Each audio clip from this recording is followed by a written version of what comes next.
अगर मैं आपसे बोलूं कि सिर्फ 500 रुपए से आप इंडिया की सबसे बड़ी कंपनीज जैसे रिलायंस, टीसीएस, इन्फोसिस या टाटा के ओनर बन सकते हो, तो क्या आप मानोगे? शायद नहीं, लेकिन ये 100% सच है।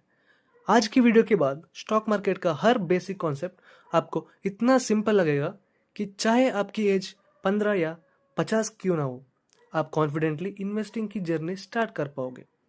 और सबसे इम्पोर्टेंट, मैं आपको कोई शॉर्टकट या ओवरनाइट मिलियनियर बनने का फॉर्मूला नहीं बताऊंगा, सिर्फ असली नॉलेज। हेलो दोस्तों, welcome to stock X crypto channel.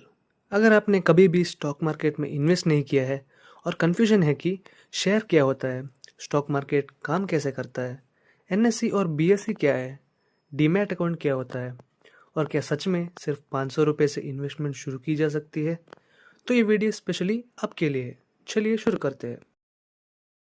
सोचो तुम्हारे दोस्त ने एक पिज़्ज़ा ऑर्डर किया। उस पिज़्ज़ा को 100 इक्वल पीसेस में डिवाइड कर दिया। अगर तुम्हारे पास उस पिज़्ज़ा का सिर्फ एक पीस है, मतलब तुम उस पिज़्ज़ा के 1% ओनर हो। बिल्कुल इसी तरह एक कंपनी भी लाखों या करोड़ों छोटे छोटे पार्ट्स में डिवाइड होती है। इन्हीं पार्ट्स को शेयर कहते हैं। और जब तुम एक शेयर खरीदते हो, तुम उस कंपनी के छोटे से ओनर बन जाते हो। अब सवाल आता है, कंपनीज शेयर बेचती हैं क्यों है? सिंपल। मान लो किसी बिजनेसमैन ने एक बहुत अच्छा प्रोडक्ट बना दिया। अब उसे पूरे इंडिया में बिजनेस एक्सपेंड करना है। उसके लिए उसे बहुत पैसा चाहिए।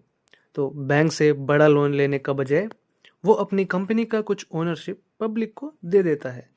लोग शेयर्स खरीदते हैं, कंपनी को पैसा मिल जाता है और इन्वेस्टर्स कंपनी की ग्रोथ का हिस्सा बन जाते हैं। इसी सिस्टम को हम स्टॉक मार्केट कहते हैं। अब सबसे इम्पोर्टेंट क्वेश्चन, प्रॉफिट कैसे होता है? दो तरीके हैं। पहला, प्राइस एप्रिसिएशन। मान लो तुमने किसी कंपनी का शेयर 100 रुपये में खरीदा। कुछ साल बाद उसकी वैल्यू 200 हो गई। अगर तुम बेच देते हो तो सीधा सीधा 100 रुपीज़ का प्रॉफिट। दूसरा तरीका, डिविडेंड। कुछ कंपनीज अपने प्रॉफिट का एक हिस्सा शेयर होल्डर्स को रिवार्ड के रूप में देती है। इसे डिविडेंड कहते हैं। अब एक और सवाल, शेयर कभी ऊपर क्यों जाता है और कभी नीचे क्यों? सबसे सिंपल आंसर, डिमांड और सप्लाई। अगर ज़्यादा लोग किसी कंपनी को खरीदना चाहते हैं तो प्राइस बढ़ेगा, और अगर ज़्यादा लोग बेचना चाहते हैं तो जाहिर सी बात है प्राइस गिरेगा। लेकिन सिर्फ डिमांड और सप्लाई ही नहीं, कंपनी का profit, business performance, news, economy और इन्वेस्टर सेंटिमेंट भी शेयर प्राइस को अफेक्ट करते हैं। अब कंफ्यूजन होता है, एनएससी, बीएससी, निफ्टी, सेंसेक्स, ये सब क्या है? एनएससी और बीएससी इंडिया के दो बड़े स्टॉक एक्सचेंजेस हैं। इन्हें ऑनलाइन मार्केट प्लेसेस समझ लो। जैसे अमेजॉन और फ्लिपकार्ट पर प्रोडक्ट्स बाई और सेल होते हैं, वैसे ही एनएससी और बीएससी पर शेयर्स बाई और सेल होते हैं। अब निफ्टी 50 क्या है? ये एनएससी की टॉप 50 कंपनीज का परफॉर्मेंस दिखाता है, और सेंसेक्स बीएससी की टॉप 30 कंपनीज का। इसलिए जब न्यूज़ में बोलते हैं आज निफ्टी ऊपर गया, मतलब ओवरऑल मार्केट की बड़ी कंपनीज अच्छी परफॉर्म कर रही है। इन्वेस्टमेंट करने के लिए दो अकाउंट्स चाहिए। पहला, डीमैट अकाउंट। इसे डिजिटल लॉकर समझ लो। यही तुम्हारे शेयर्स सेफली स्टोर होते हैं। दूसरा, ट्रेडिंग अकाउंट। यह तुम्हारे बैंक अकाउंट और स्टॉक मार्केट के बीच ब्रिज का काम करता है। इसी अकाउंट के थ्रू तुम शेयर्स बाय और सेल करते हो। आज इंडिया में ग्रो, ज़ेरोधा और एंजल वन जैसी काफ़ी ट्रस्टेड और सेबी रजिस्टर्ड ब्रोकर्स अवेलेबल है। आप अपनी कन्वीनियंस के हिसाब से किसी भी ट्रस्टेड ब्रोकर का यूज़ कर सकते हो। सबसे कॉमन क्वेश्चन, क्या सिर्फ 500 रुपये से इन्वेस्टमेंट पॉसिबल है? बिल्कुल। कई कंपनीज के शेयर्स 500 रुपये से भी कम के होते हैं, और म्यूचुअल फंड्स में एसआईपी तो 100 रुपये या फिर 500 रुपये से भी स्टार्ट हो सकती है। याद रखो, इन्वेस्टमेंट में अमाउंट से ज़्यादा इंपॉर्टेंट कंसिस्टेंसी होती है।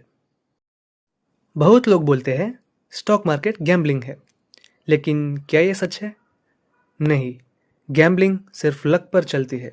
स्टॉक मार्केट रियल बिजनेसेस का ओनरशिप है। हाँ, एक बात समझ लो, नॉलेज के बिना इन्वेस्ट करोगे तो लॉस हो सकता है, लेकिन अच्छी कंपनीज में long term investing historically wealth create करती आई है। इसलिए पेशेंस रखो। स्टॉक मार्केट एक मैराथन है, 100 मीटर रेस नहीं। एक नाम और याद रखो, सेबी। सेबी इंडिया का मार्केट रेगुलेटर है। यह इंश्योर करता है कि मार्केट फेयर और ट्रांसपेरेंट रहे और इन्वेस्टर्स के इंटरेस्ट को प्रोटेक्ट करे। तो आज आपने स्टॉक मार्केट की बेसिक फाउंडेशन समझ ली।